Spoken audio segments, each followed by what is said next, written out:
Hey there, beautiful souls, and welcome back to Uncovering Your Inner Power. Today's conversation is one that beautifully bridges science, psychology, and the unseen energies that shape our lives. I'm honored to be joined by Dr. Eleanor Haspel-Portner. Dr. Eleanor is a psychologist, researcher, and pioneer in the field of energy wellness. With decades of experience integrating neuroscience, quantum principles, emotional intelligence, and human potential research, she's dedicated her life to understanding how energy influences our biology, our mindset, and our ability to thrive. Her work at Noble Energy Wellness explores how we can consciously work with subtle energy to improve physical health, emotional resilience, cognitive clarity, and spiritual growth. This is not just a conversation about healing, it's a conversation about what it truly means to activate the full spectrum of human potential. Dr. Eleanor, welcome. I'm so grateful you're here today. I'm delighted to be here with you and with your audience. Thank you. I've been geeking out on neuroscience and quantum physics for many, many years now, Mm. so I'm excited for this conversation. Many people hear the word energy and think it's abstract or unscientific. Uh-huh. How do you explain energy in a way that bridges neuroscience and measurable biology?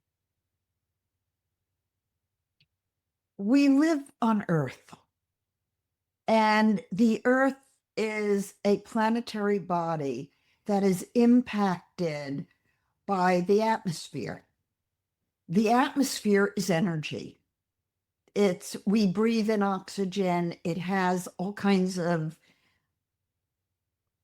nurturing. We can't live without the atmosphere, without the oxygen, without the components in our air.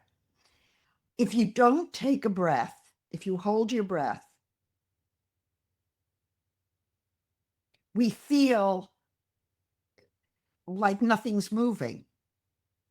And as soon as we breathe again, we feel something going in and something going out. That's energy.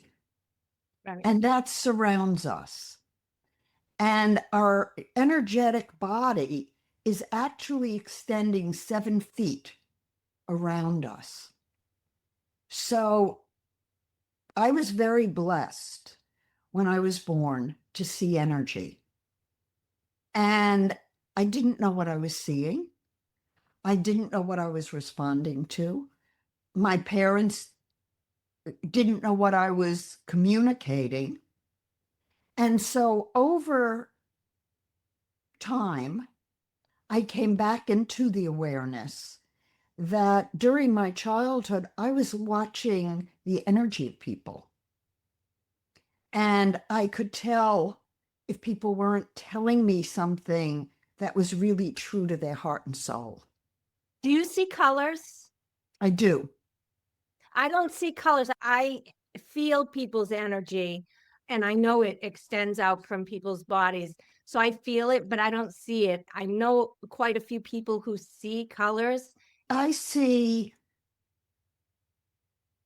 movement within somebody's energy field.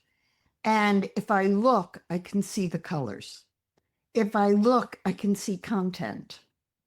It took me a long time to not see, because seeing the energy of people you don't know could be intrusive to them and to me.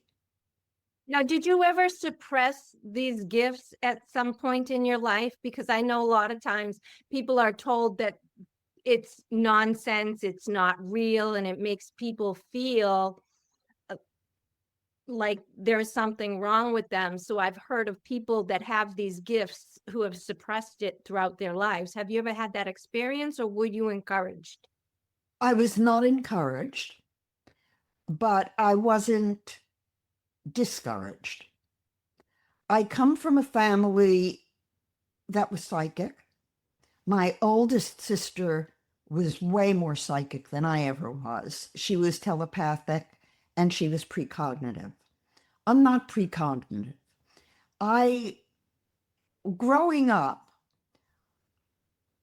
I I wasn't encouraged, but when I would do things, I caught a lot of criticism from a lot of people because I marched pretty much to my own drum, so to speak. I did, and my mother would say, leave her alone, let her do her thing. So I had support in that way. And I remember not wanting to be around some people. First grade, I had a teacher I loved. And when it got time to move into second grade, I was supposed to be switched to a different class that was a smarter class. And I didn't want to go. I wanted that teacher. I really liked her. And my mother went in and fought for me and said she wants to stay in this class, even though it's not the best class for her. And I want her to be able to do that. So I didn't, if we listen to our children and what they say and what they feel, then we honor the spirit, the soul, the energy. And too many people don't know how to listen. I think children are so much more in tune than we give them credit for. 100%. All So you, children see energy. oh yeah, definitely. So, Jill, do you remember seeing energy from the time you were born? No. And I will tell you that from the time I was born, I had a lot of trauma. So I have very few childhood memories. I have a lot of, I have some traumatic memories, but the stuff in between is very spotty. So, what gave you your resilience that brought you back into awareness? I honestly don't know. I feel like I've had a gift all my life that even though things were hard, I always moved forward. I would recognize that something had to be done and I would do it, which I also believe gave me that need to control. So I've had throughout my life the tendency to want to control everything around me and be on top of everybody and everything. And I know that that is one of the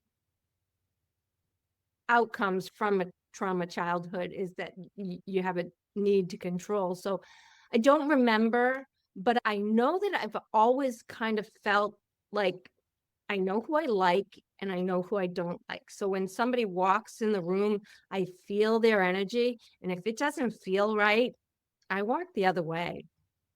So, is it a want for control or is it a self protective and self empowered way of being? Yeah, more of a self-protective, self-empowered way of being. I've never really wanted to control other people, but circumstances. So But you don't when, want people to control you. oh no, not at all. No, Not at all. well, who of us would want to be controlled? Right. No, I do beat to my own drum, just like Uh-huh. you. And I've often felt, um,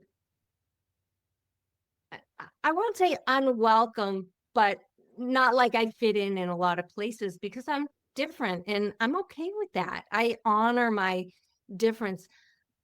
I have a loud voice and it travels sometimes, and sometimes I scare myself with the sound of my voice or my laughter, but I'm like, oh well, there I am again, it's who I am and I embrace it more so now than I did in the past. It comes with learning Mm-hmm.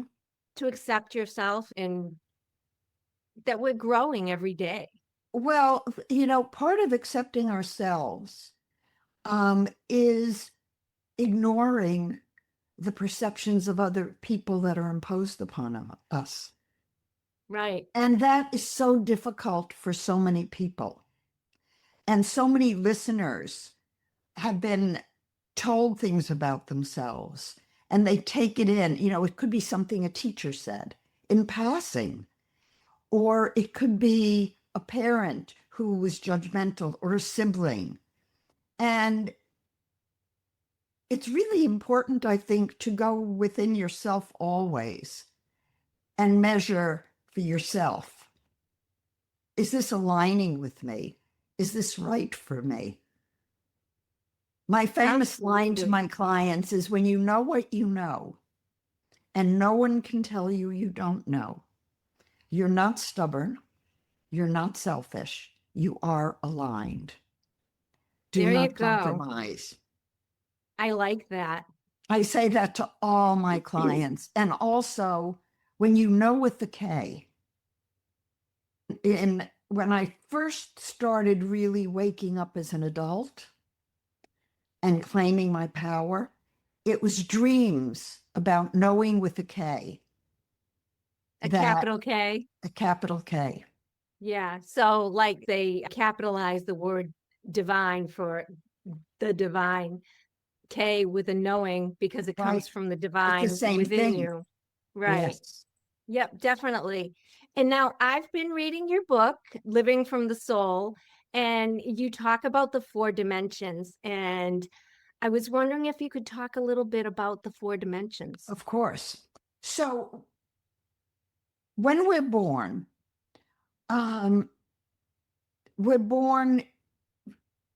from a developmental sequence of what's turning on and off within us as a human being. And so at birth, we're still developing. We're not fully who we are at the moment of birth. So astrology that talks about the birth moment being who you are is faulty. And the tree of life, ancient knowledge of Kabbalistic tree of life, is a model that talks about 4 worlds. And it's a sequence where we start in the sacral center, the gut, and energy moves up increasingly as we get older, and we become a whole person. At 3 months of age, anyone in the audience who's had children knows that when a baby is 3 months old, if they're not reaching for an object, you worry about them. If they're not smiling at someone, you worry about them. Because at 3 months of age, the baby's gastrointestinal tract is developed and their spirit is anchored in the body, and they're ready to manifest their full potential in the world. My research found that there are 4 worlds, and it factors in the body map I use. So we have the mental waking world. We're talking in the mental world right now. We're using the language of our culture.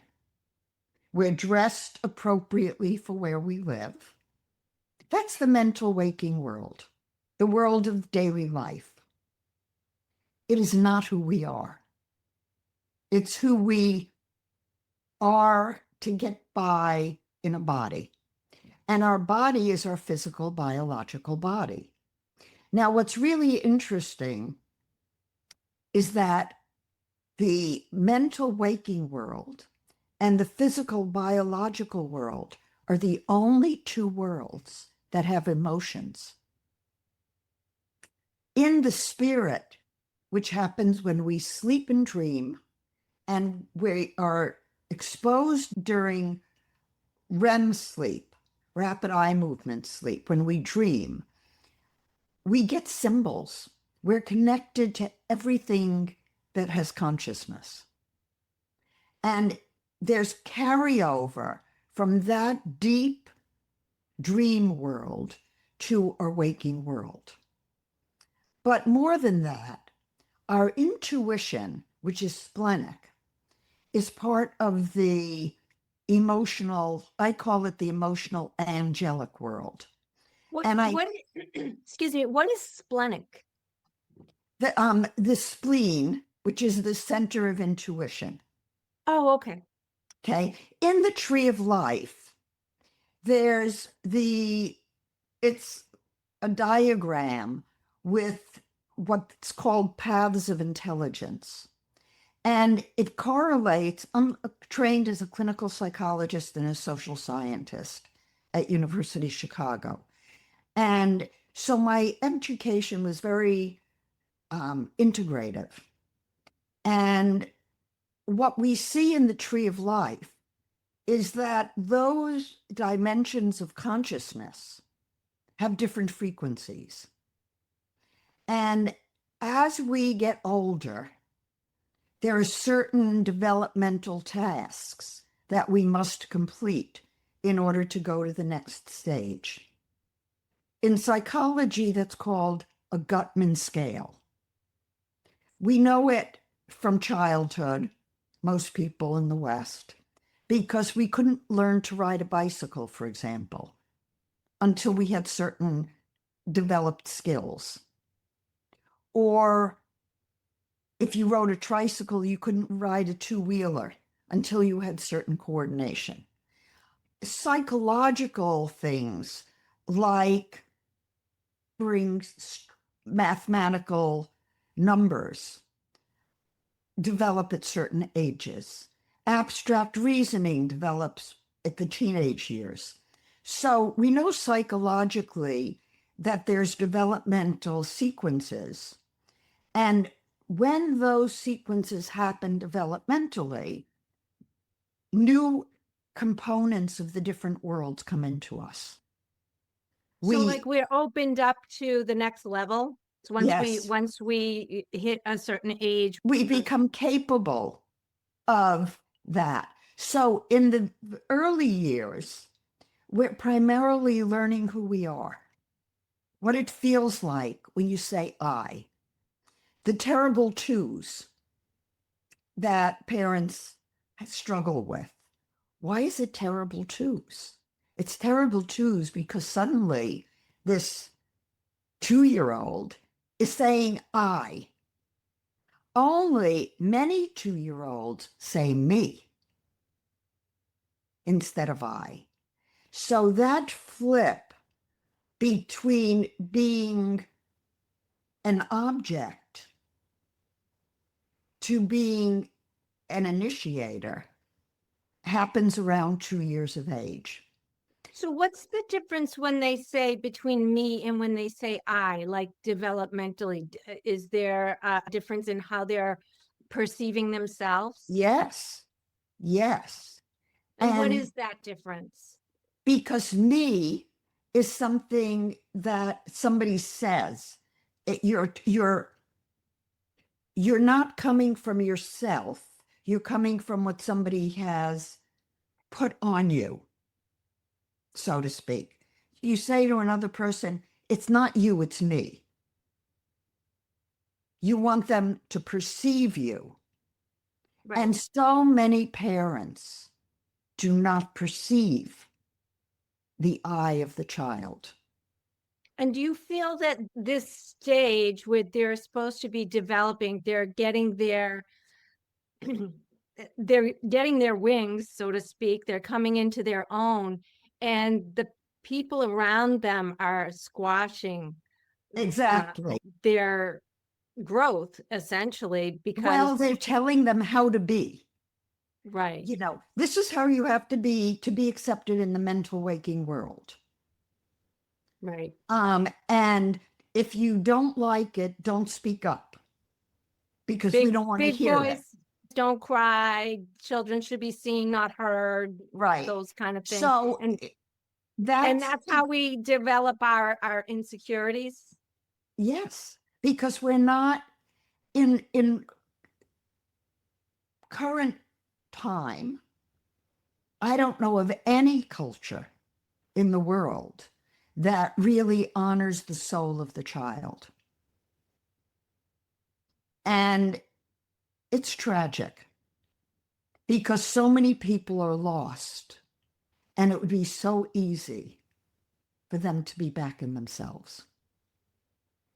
Um, a lot of the work I do is just transformational work with people. encouraging them to own their spirit, to own their intuition. When you know what you know, don't let somebody say you don't know it. Right. And then it takes courage to stand up for it, as you know from your childhood. For sure. A lot of the pain that people feel comes from that mismatch between who they are and who they're being perceived as. Right. Right. Well, I write about it in my book that I feel like we have like nesting dolls within us, right? So we come from a very small and we grow and we grow. So, and they often talk about going back and healing the inner child. But I feel like those nesting dolls that we have many levels of our inner selves that need care and repair.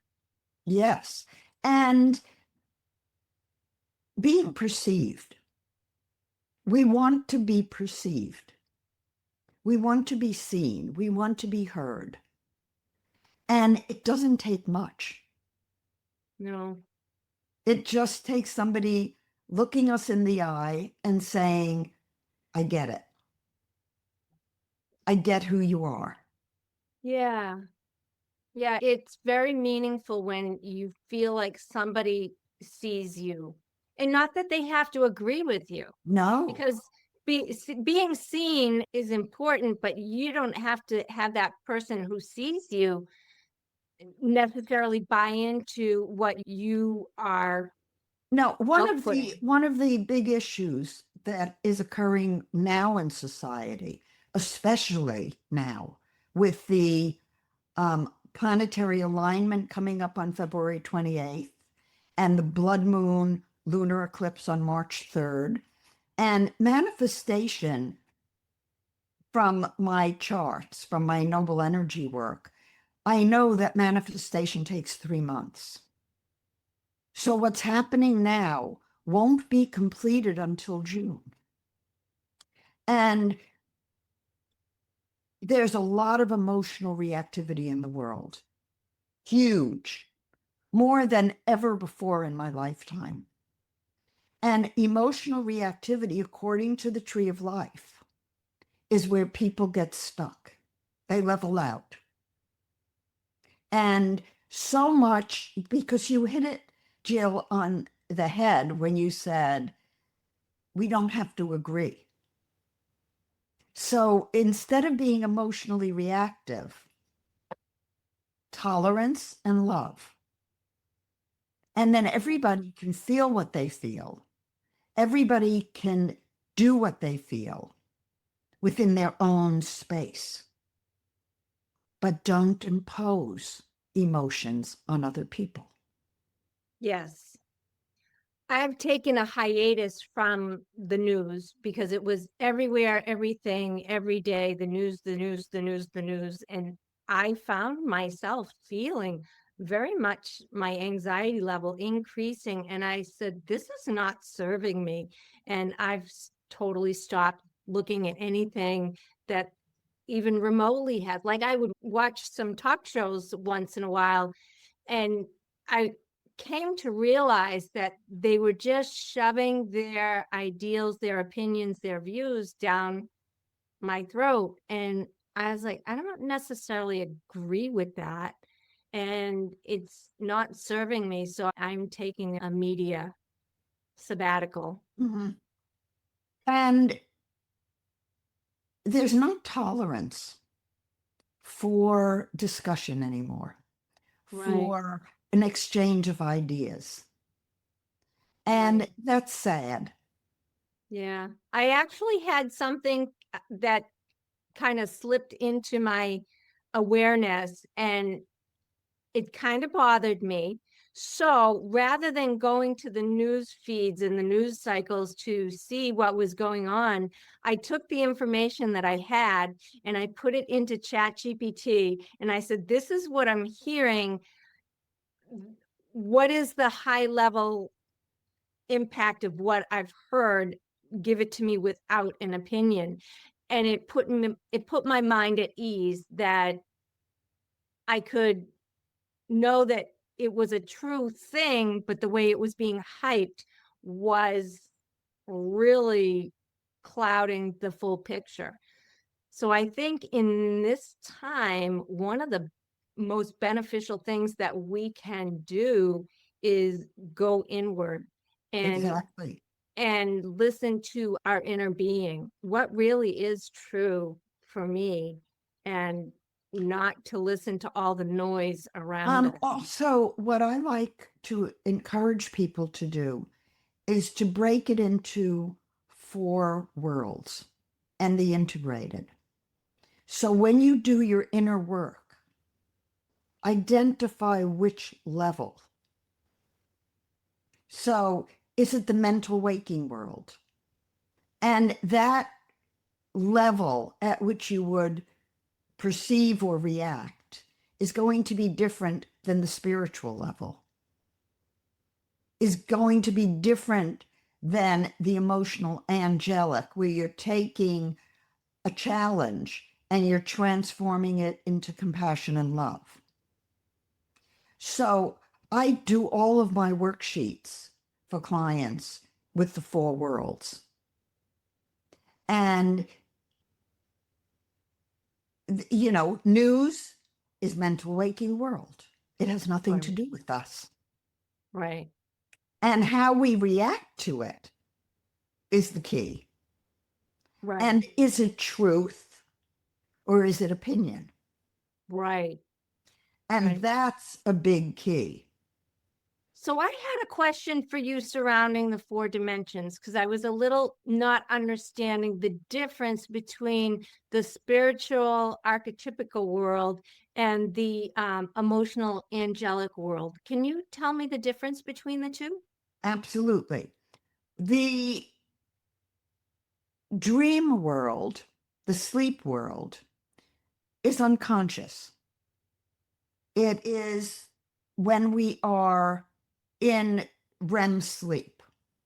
When we're in, REM is rapid eye movement. It's not deep sleep, which is the physical biologic world, but the REM sleep is the level of sleep that Carl Jung and Freud talked about for dreams.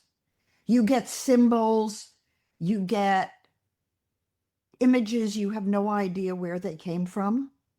Mm. And a lot of time, you get symbols that we call archetypal. They're common in all society. Oh, gotcha. Spirals, or animals, or so when we sleep and dream, from a theoretical standpoint, we believe that all consciousness becomes one because we're getting these symbols. So it's, I had an experience, my first huge Kundalini experience as an adult. And I was asking a key question of what am I afraid? And suddenly a light appeared, and it was God. And the answer came, you're afraid of death. And I said, why? What? Because at the moment between life and death, we have all knowledge and we remember what we forget. And then when we reincarnate, we come in like a tabula rasa. We don't remember what we forgot. And our lifetime is remembering who we are and why we're here.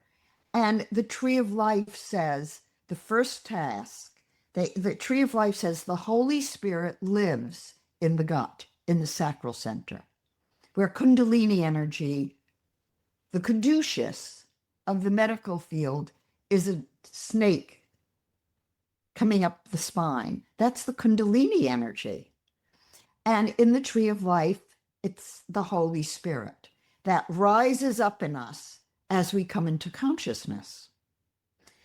But when we first are born, we don't remember that it's not our first rodeo. And we have to remember that we're not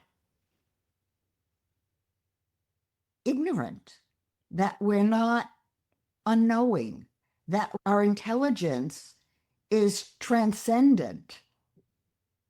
What Well, all the makes us knowledge lives within us. exactly. So if we believe that, then we connect with all consciousness, and that's spirit. That's the spiritual world when we dream. But when we come into a waking consciousness, what world are we in? Well, we don't immediately move into the waking world. We move into ourselves, our intuition, our knowing, our creative intelligence, the intelligence that isn't just the reality. We move through our day, but we're a conscious being. We're having a conversation, but while we're having this conversation, there's a lot of unconscious processing going on in each of us. And that is the emotional angelic world that wants to make sense of what our conversation is, not just according to the mental waking world and what we do in it, but we're being driven by another intelligence within us to understand way more than the unconscious tells us. And that's what I call the emotional angelic. Okay. Now, is there a connection between our nervous system regulation and the frequency or energy that we emit? Absolutely. And that's where emotional reactivity can be triggered, because emotional reactivity is triggered in the physical body by the mental waking world for the most part. Now, there's the autonomic nervous system that's unconscious completely, but not, because the galvanic skin response, the lie detector test, what is it measuring? It's measuring the responses on our skin that are showing what's going on inside this black box physiologically. How does that work? I've always wondered about lie detector tests. How does it work? Well, you asked the question about neurological energy.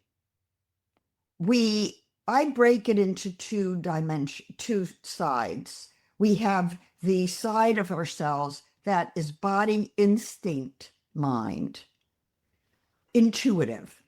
You know where to be. You know, if you walk into a room and it doesn't feel right, you want to get out of there. Mm-hmm. That's intuition. Mm-hmm. And that is the instinct response. On the other side is body, feeling, mind. And that's where the environment impacts us, and we can get emotionally reactive to things that are demanded of us that may not be right for us. So does that emit a charge through your skin? Is that how they It does. whether you're It lying? does. Okay. Yes. The unconscious nuances in the body skin response tell scientists a great deal. That's very interesting. The body is so cool. I've been very geeked out about the whole thing, the mind, body, spirit, everything. And I know it's all connected. It's at this stage of my life understanding that, and it's so fascinating how it all works. It is so fascinating. I mean, you know, working with it clinically, as I did for so many years, is, for me, it's like putting pieces of a puzzle together for someone and decoding information that might free them from something.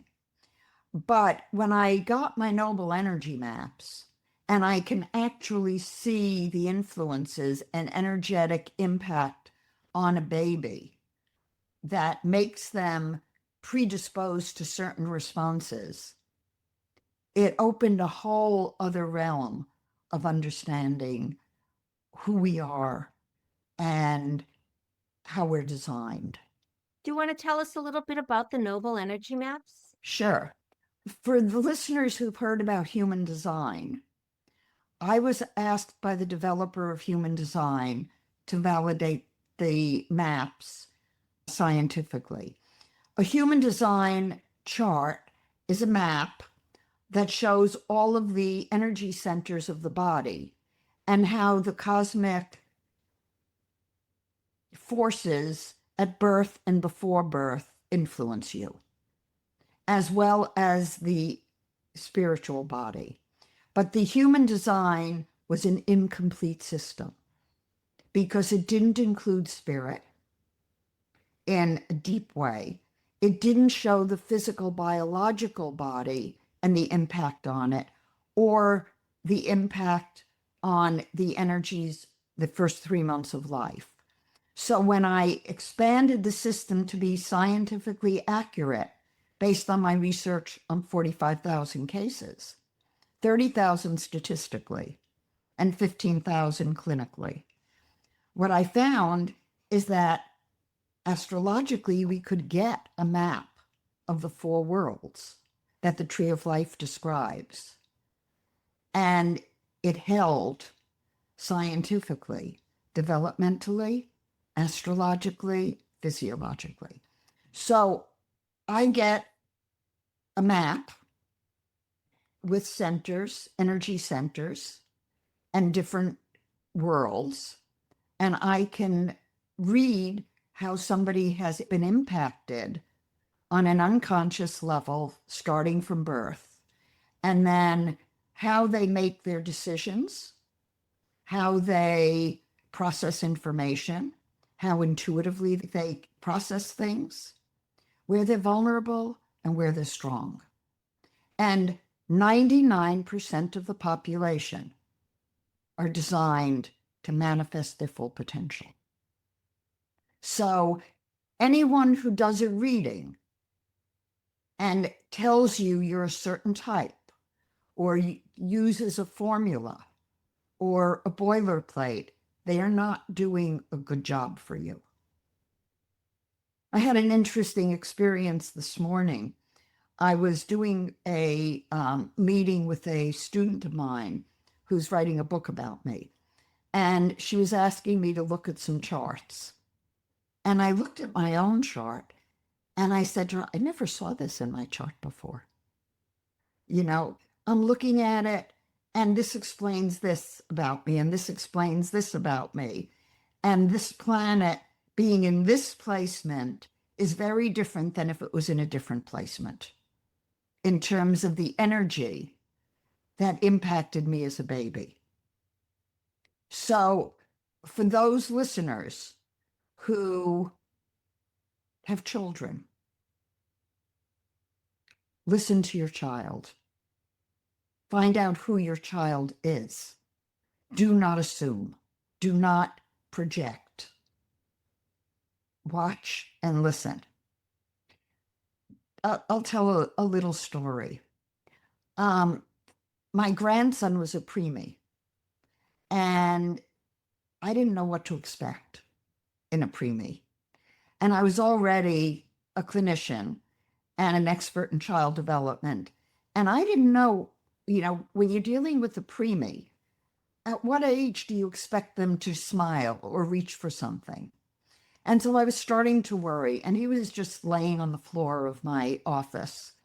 I was watching him, and I'm standing there looking at him and saying, oh, is he okay? Is he okay? And he's looking around the room like this. And all of a sudden, my intuition said, oh, you're looking at the energy. You see energy. He looked directly at me and smiled. And I went, oh, he was communicating that I didn't get it. Right. And so if you have children, pay attention to the nonverbal communication. Yes. That is so critical, so critical. And it's not what they do, it's who they are. That's who you are in care of, is who your child is, not what you want them to become. Yes. I feel that in the core of my being because I grew up in an era where we were taught how to raise our children. And I really wish I had done it differently. You I know, see my daughter, the way my daughter is raising my grandson. I watch her and I'm so impressed by her because she allows him to explore and do things in ways that I didn't when my children were little. I tried to control what they did and organize their lives because that's and the you way that thought I you were thought being a keep good parent. right. And now I see her and I just get amazed every time I watch her with him and how patient she is and how she lets him And that must just make do you his feel own thing. so, Oh so, yeah. Yeah, and I'm then, so proud of her. Yeah. and that she could move beyond limitation and Yeah. open her heart to do it differently. Yes. Yep, absolutely. If I someone's asked my feeling mother at one point, because I'm the youngest of five, Mhm. and I said to her at one point, so Ma, what were you thinking when you had your children? She looked at me. She said, you know, before Spock in 1952, we just survived. We didn't think in those days, when I was growing up, she said, or, during the Second World War, there was no psychological sophistication. Right. It was all survival. And she said it really wasn't until the 50s that psychology even began to come into the mainstream. And we began to think about resentments or anger or consequences of what we were doing. Right. And that's so telling. Yeah. I think we've evolved some. And I think we've a long way to go. So I think that every generation is trying to improve on the generation before them. So my daughter's doing better than I did. And, I'm sure that my And she has grandson, you. She has you. And you've done so much work on yourself and thank come you. through so much and probably shared a lot with her about it. And so she benefited from your honesty and your transparency. Well, I hope that's the case. Well, you're telling me it is the case, or she wouldn't be transparent with her son. Yeah, she's doing a good job. I'm very proud of her. So Be proud of yourself also, Jill. thank you. I appreciate that. If someone's listening and they feel depleted, overwhelmed, or disconnected from their inner power, where would you suggest they begin?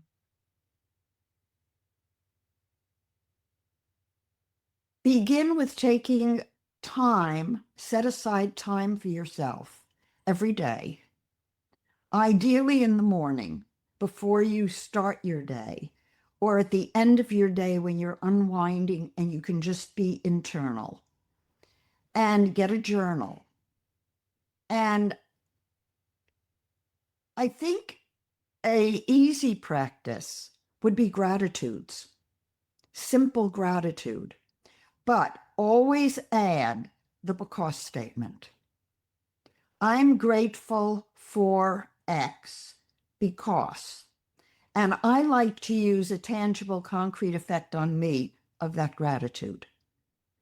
What did that experience give me that was empowering for me? And how do I put that into a language that isn't just being grateful, but is reflecting on its real impact internally for me? And when you use a because statement, the research shows that cortisol decreases and that a sense of feeling of peace and joy becomes activated. So when I write gratitudes, I always do it in each of the worlds. Because, for example, in the mental waking world, I might be grateful for the food I have to eat because it nourishes my body.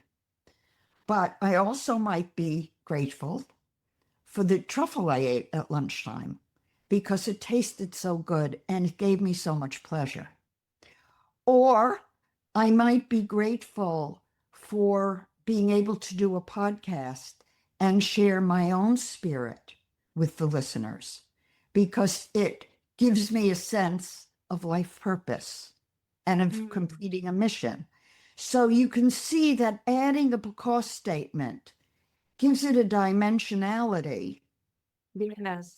And if you do it in each world, for example, what would I be grateful for in the physical world? That even though I didn't get a great night's sleep last night, I feel rested and I can go about my day energetically. So, for listeners, whatever you feel, ask a key question. Okay, God, what is so important for me to learn that you would put this challenge in front of me? I like that question. I love that question. What a powerful and expansive conversation. I hope today stretched your perspective and maybe even invited you to see yourself through a new lens. If there's one thing I'm walking away with, is this: we are not limited to our conditioning, our past, or even our biology. We are dynamic, intelligent, energetic beings. And when we learn how to work with that energy consciously, everything shifts. Dr. Eleanor, thank you for sharing your depth of wisdom and experience with us today. This was illuminating and empowering. And if you'd like to learn more about Dr. Eleanor's work, explore her research, or connect with Noble Energy Wellness, I'll be sharing all of her links and resources in the show notes. And if this episode resonated with you, please share it with someone who's ready to expand their understanding of what's truly possible. Your shares and reviews genuinely help this show grow and reach more people who are on their own journey of awakening and empowerment. Until next time, keep uncovering your inner power. Thank you so much for sharing your time with me today. I truly honor you for being here and for choosing to do this deeper work. If this episode resonated with you, I'd love to stay connected. You can sign up for my newsletter at empoweredbythestorm.com/newsletter. And when you do, you'll receive a free copy of my How to Love Yourself workbook as a thank you. My book, Empowered by the Storm, is also available on Amazon if you'd like to go deeper into this work on your own time. And if you're feeling called to more personal support, you can visit my website to explore private coaching and see if it feels like the right next step for you. Until next time, be gentle with yourself, trust your journey, and remember, your healing matters.